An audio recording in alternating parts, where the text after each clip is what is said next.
السلام علیکم ورحمۃ اللہ وبرکاتہ۔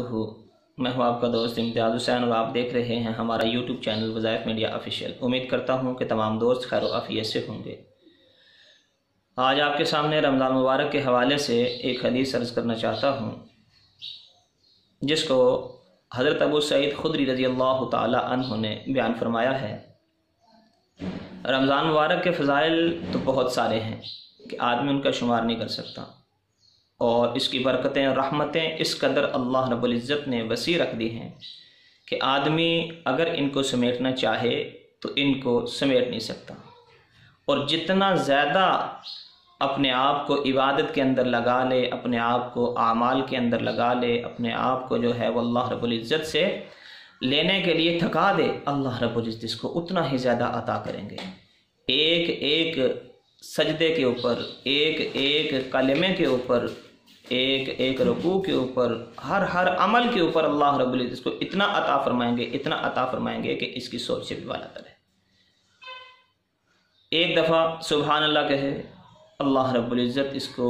اتنا بڑھائیں گے کہ آدمی سوچ نہیں سکتا۔ کل قیامت کے دن یہ افسوس اور حسرت کرے گا کہ کاش دنیا کے اندر جو میری گھڑی اللہ کی یاد کے بغیر گزری ہے، جو گھڑی میری فضول گزر چکی ہے، اس کے اندر میں یہ کمائی کر لیتا، لیکن اس وقت یہ پچھتاوا ہاتھ میں آئے گا۔ آج موقع ہے، آج ہمارے پاس وقت ہے، اللہ رب العزت نے ہمیں یہ بہت بڑا عطیہ عطا کیا ہے، اور اللہ رب العزت کا اس کے اوپر جتنا بھی شکر ادا کریں کم ہے کہ اللہ رب العزت نے ہمیں دوبارہ رمضان مبارک کا یہ مبارک مہینہ عطا کر دیا۔ کتنے لوگ ایسے تھے جو پچھلے رمضان میں ہمارے ساتھ تھے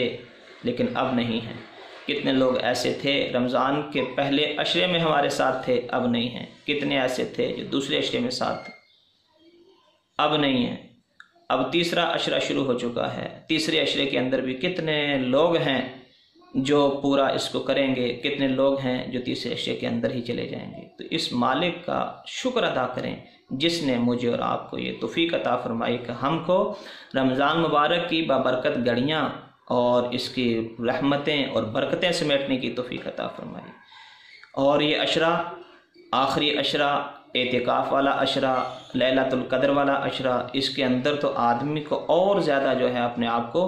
عبادات کے اندر لگانا چاہیے۔ حضور پاک علیہ الصلاۃ والسلام کے متعلق حضرت ام عائشہ رضی اللہ تعالیٰ عنہ فرماتی ہیں کہ حضور پاک علیہ الصلاۃ والسلام پورے رمضان کے اندر اپنی عبادات کو بڑھا دیتے تھے، اور اپنی لنگی کو جو ہے مضبوط باندھ لیتے تھے، اور بستر کے اوپر نہیں آتے تھے، لیکن آخر عشرہ کے اندر آپ علیہ الصلاۃ والسلام اپنی محنت کو اور زیادہ بڑھا لیتے تھے عام دنوں کے اعتبار سے۔ تو آپ علیہ الصلاۃ والسلام تو بخشے بخشائے، آپ علیہ الصلاۃ والسلام تو ان چیزوں سے مبرہ ہیں کہ آپ علیہ الصلاۃ والسلام کو ان کی حاجت ہو، لیکن یہ آپ علیہ الصلاۃ والسلام نے اتنی مشقت جو برداشت کی اور اتنی محنت جو کی، وہ مجھے اور آپ کو تعلیم کرنے کے لیے، مجھے اور آپ کو سکھانے کے لیے، مجھے اور آپ کو اس کے اوپر ترغیب دلانے کے لیے کہ اللہ کا نبی، جیسا کہ حدیث پاک میں آتا ہے کہ حضرت ام عائشہ رضی اللہ تعالی عنہا نے آپ علیہ الصلاۃ والسلام سے عرض کیا کہ اللہ کے رسول، آپ اپنے آپ کو اتنا کیوں تھکاتے ہیں؟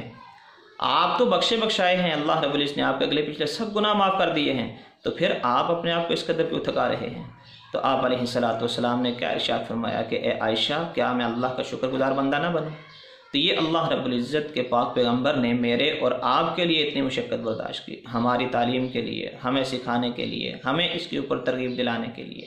تاکہ امت اس کے اوپر آ جائے، ہماری ضرورت ہے۔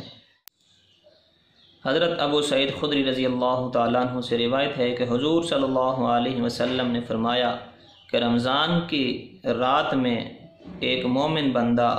نماز پڑھتا ہے جس کی نماز کے ہر سجدے پر اس کے لیے 1500 نیکیاں لکھی جاتی ہیں، اور جنت کے اندر سرخ یاقوت کا اتنا بڑا گھر بنایا جاتا ہے جس کے 60,000 دروازے ہیں،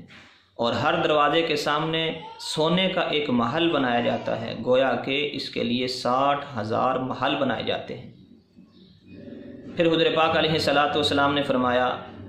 کہ کوئی بھی مومن بندہ رمضان کی کسی بھی رات میں، دن میں یا رات کے اندر ایک سجدہ کرتا ہے تو اس سجدے کے اوپر اللہ رب العزت اس کے لیے جنت کے اندر اتنا بڑا ایک درخت لگاتے ہیں کہ جس کے سائے میں سوار 500 سال تک دوڑتا رہے۔ اللہ رب العزت کی ذات انسان کو دینے کے بہانے ڈھونڈتی ہے، لیکن ہمارے پاس لینے کے لیے اب وقت نہیں ہے۔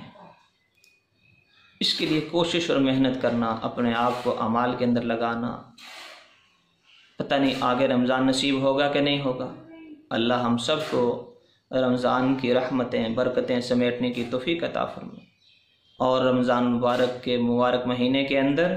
ہر وقت ہر گھڑی اپنا دھیان نصیب فرمائے، اپنا خوف نصیب فرمائے، کہ آدمی اعمال کے اوپر کسی بھی کام میں لگتا ہے تو یا شوق سے لگتا ہے یا خوف سے لگتا ہے۔ تو اللہ رب العزت ہمارے دل کے اندر شوق بھی پیدا فرما دیں اور ہمیں خوف بھی نصیب فرما دیں۔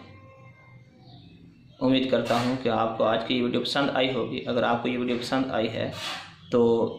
اس کو لائک ضرور کریں، شیئر ضرور کریں، اور جن بھائی نے ابھی تک ہمارا چینل سبسکرائب نہیں کیا تو ان سے گزارش ہے کہ نیچے سرخ رنگ کے بٹن کو دبا کر ہمارے چینل کو سبسکرائب بھی کر لیں، اور بیل آئیکن بٹن کو دبا لیں تاکہ ہر نئی آنے والی ویڈیو بر وقت آپ تک پہنچ سکے۔ السلام علیکم ورحمۃ اللہ وبرکاتہ۔